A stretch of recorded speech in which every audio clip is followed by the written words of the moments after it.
Bonjour Nicolas. Bonjour. On parle beaucoup du jardin aquatique, mais on évoque très peu les carpe-koi. Pouvez-vous nous en dire un peu plus? Effectivement, alors les jardins aquatiques ont 30 ans d'existence. C'était une sorte de showroom où en fait on montrait aux gens ce que c'était qu'un bassin. Et pour un peu améliorer l'aspect esthétique du bassin, dedans il y avait des poissons et le roi des poissons, c'est les carpe-koi. Et le monsieur qui a fondé les jardins aquatiques il y a 30 ans était belge. Et en Belgique, il y avait déjà une culture forte de bassins à carpe-koi et de carpe-koi. Et donc, il était très ami avec le premier importateur de koi en Europe, tout simplement. Et donc, dès il y a 30 ans déjà, en 94-95, ils ont importé déjà des carpe-koi ici au jardin aquatique. C'est à force d'aller au Japon chaque année quand même, on s'est professionnalisé sur ça. Et du coup, on est devenus des spécialistes, entre autres, des carpe-koi japonaises. D'accord, très bien. Donc vous les procurez comment ces carpe-koi c'est toute une histoire. On va au Japon au mois d'octobre en général et on va les sélectionner une par une.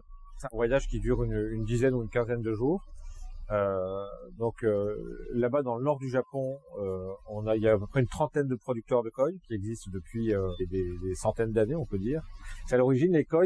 Elles ont été introduites dans le nord du Japon où il y avait des rizières pour changer le régime alimentaire des paysans qui étaient là-bas. Et donc ils mangeaient que du riz, donc il fallait manger un peu des protéines issues de poissons. Et ils ont introduit des carpes qui étaient des carpes qui viennent de Chine à l'origine. C'est à peu près 500-600 après Jésus-Christ.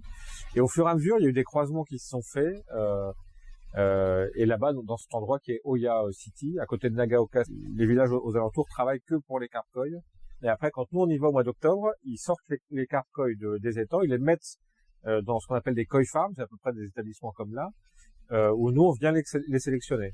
Et ils sont acheminés comment? Une fois qu'on les sélectionne, les breeders, le breeder c'est le nom du producteur local, le breeder les met dans des bassins spéciaux. On a un agent local qui va organiser le transport, donc ils mettent les koi dans des sacs avec de l'oxygène et de l'eau, et ces sacs sont mis dans des grandes caisses en carton dans l'avion. Et après, ça arrive à Bruxelles. Et nous, à Bruxelles, à l'aéroport, on reconditionne tous les sacs. On met dans notre camion, puis on roule toute la nuit pour arriver ici, puis après, on les acclimate au jardin aquatique. Et elles mettent longtemps pour s'acclimater Nous, on les acclimate pendant au moins 3 mois avant de les vendre aux clients. Et alors, quels sont vos clients en général? Parce que sur les koi, c'est très spécial. Il y a tout type de clientèle. Il y a soit des clients qui achètent des petits koi de moins d'un an, de 1 an, qu'on appelle des tosai, et qui a un budget de 15 à 30-40 euros. Soit après, il y a une clientèle qui achète des koi qui ont plus de 2 ans, et là, le budget, c'est entre 150 et parfois 3, 4, 5 000 euros pièce, de ce qu'on vend ici.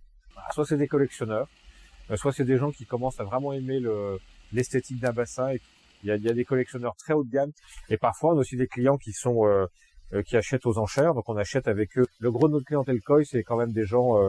le budget moyen, c'est entre 300 et 400 euros quand même, sur les koi de plus de 2 ans. Il n'y a pas vraiment de limite en prix, c'est ce qu'on disait. Le poisson le plus cher, c'est vendu à 1 300 000 $, ce qui est exceptionnel, mais chaque année, se vendent des koi à 300 000 400 000 euros pièce, Cette année, j'ai un client qui voulait acheter un koi, c'était un tancho, et il m'avait donné un budget de 8 000 euros pour acheter le poisson, aux enchères. Je lui ai dit, le poisson est tellement beau, il y avait 1 an, il faisait déjà 42 cm. C'était vraiment c'est un futur champion. Le poisson, il a fini à 55 000 euros, pour un poisson de 1 an qui peut, 2 ans après, avoir perdu son rond rouge, Et pour avoir un tancho avec la tache ronde rouge comme ça dessus, moi j'ai vu faire au Japon, on endort le poisson, et vous dessinez le rond, avec un scalpel, pour avoir un rond parfait, Ah bon? Et après, la tête se refait, la chair se refait très facilement, et vous avez un poisson parfait. C'est une tâche qui est sur le... Oui, c'est un peu le symbole du Japon. Alors le vrai symbole du Japon, le rond rouge sur le drapeau, ça vient d'un oiseau.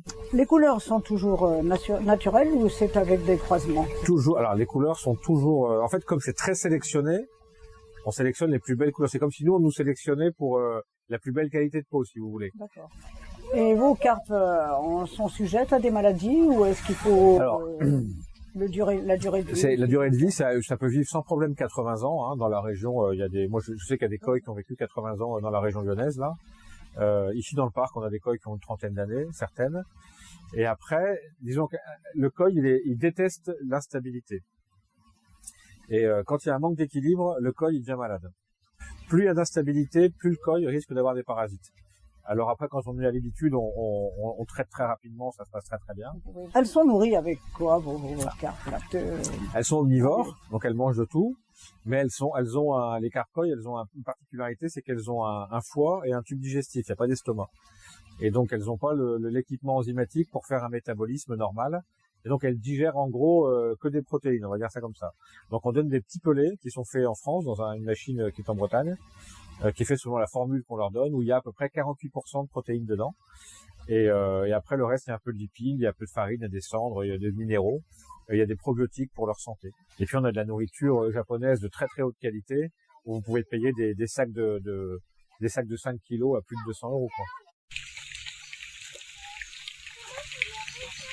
Et il y en a beaucoup de concours de cartes comme ça. Alors en France, il y en a un par an normalement, qui est organisé par l'association qui s'appelle France Koi Show. Et donc en 2017, on a organisé ici le premier Koi Show en France. Et c'était l'année où a été fondée l'association France Koi Show dans ce cadre-là. C'est à la fois un concours des carpes koi, où il y a un jury qui émane de l'association japonaise qui s'appelle le ZNA, et qui est l'association mondiale pour le développement de la culture des koi et de la culture japonaise. Et donc à ce titre-là, ils forment des juges. Donc il faut à peu près entre 5 et 10 ans d'études aux ZNA pour pouvoir être juge de koi. Là, ils regardent sur des critères très précis, dont 60% de la note, c'est ce qu'on appelle le body. Il faut qu'un koi soit vraiment bien en chair, qu'il soit gros. Et c'est tout le travail, ou de l'amateur ou du professionnel, qui a fait grossir son poisson et qui a respecté la génétique du poisson. Puis il y a beaucoup d'ateliers pour expliquer ce que c'est qu'un koi, pourquoi ce koi-là est beau et celui-là est moins beau, voilà. Bien, écoutez, Nicolas, vous avez répondu vraiment à toutes mes questions. Parfait. Avec beaucoup de précision. Je vous en remercie. Je vous en prie. Je vous remercie pour votre visite. Merci beaucoup.